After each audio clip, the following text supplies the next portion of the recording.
it's happening in New York, New Jersey, or Long Island. Hear about it with Joe Piscopo. Mornings, 6 to 10 on AM 970.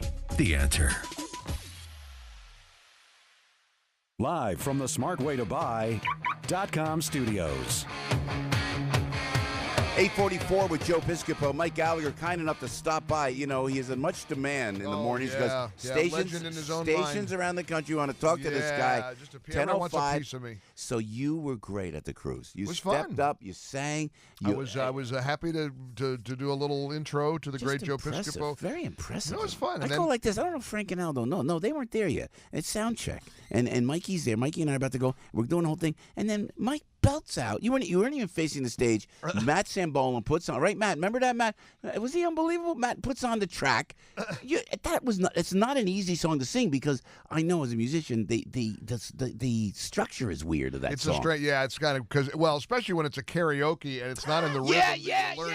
So you can't really. And Peter and Matt did a great job in boosting it because I could. But we had a great time, and then I was off to L.A. over the weekend for a big event. Look at you. Couple thousand people at a theater in suburban Los Angeles to talk about the midterm election. Of course, the Kavanaugh thing is right front and center, and a whole bunch of us on stage, some fellow Salem hosts, Dennis Prager, Larry Elder, Michael Medved, Sheriff David Clark was with us on stage. Cool. And then Brian and Jen, Brian Whitman, my dear friend, who I've known for many years. I love those guys. They have one of the best morning shows, I'm telling you. Brian and Jen are great. And they're great together. Brian's the lovable liberal, and he pushes back when he feels like it, and she kind of keeps him in line. She's a great broadcaster, but, you know, I was telling you guys a moment ago, they did a letter grade by cheer of this audience. Now, it's about 1,900 people, I think, in the theater, and it's packed.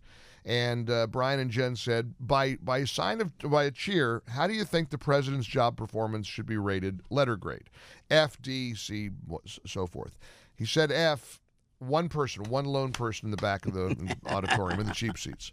D, B, C, nothing. A, Joe, it was a unanimous roar of approval. Wow. I mean, here's a couple thousand people. Yeah. And, you know, and we did the meet and greet afterwards, which was nice. It was about 7 hours and 25 minutes long, and there were about 19,000 people who came to the meet and greet. So, but during the meet and greet, not that I'm complaining or I'm a diva or anything, but boy, that was a long night. But it was cool to meet people who kept saying, you like when they have these smartphones. Oh, yeah. People, take please, the picture. And then take 5 minutes while you stand there. Well, you go through it all the time. They can't work the smartphone. I know. And then they hand the smartphone back to the person who's you take the picture of and say, oh, it's locked. Could you like it? Right. And you have I to can't wait get it to work. Every picture. And you're standing there smiling, and there's a line of people who want to come behind them. What happened to the old camera?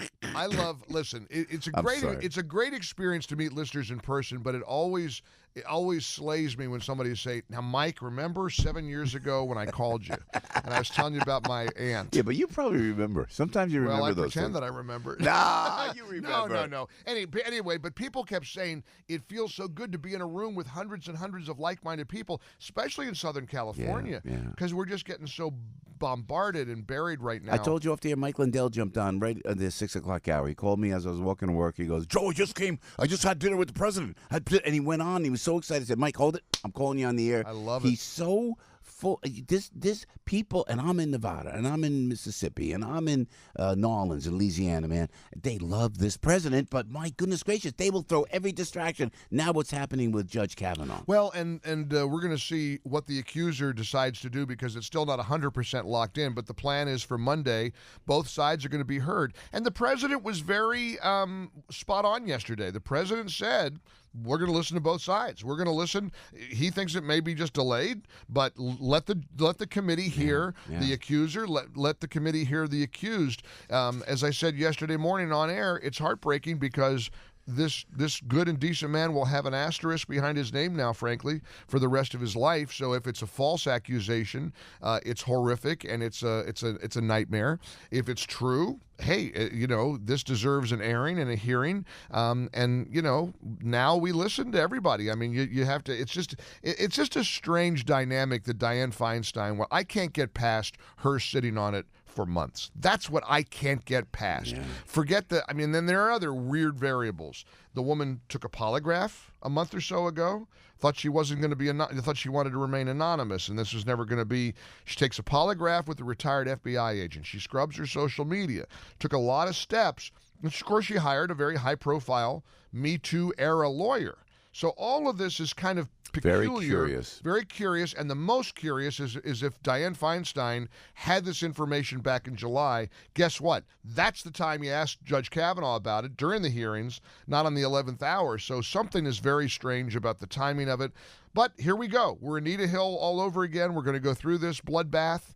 It's not great for the country, but let's hope that truth prevails. It's locked that this Dr. Ford's going to appear before the Senate Judiciary on Monday, correct? Her attorneys have said that she will. The last we just checked a moment ago with a couple of our sources in D.C., some of the details have yet to be worked out. Now, reportedly from the White House, Judge Kavanaugh, he's chomping at the bit. He wants absolutely.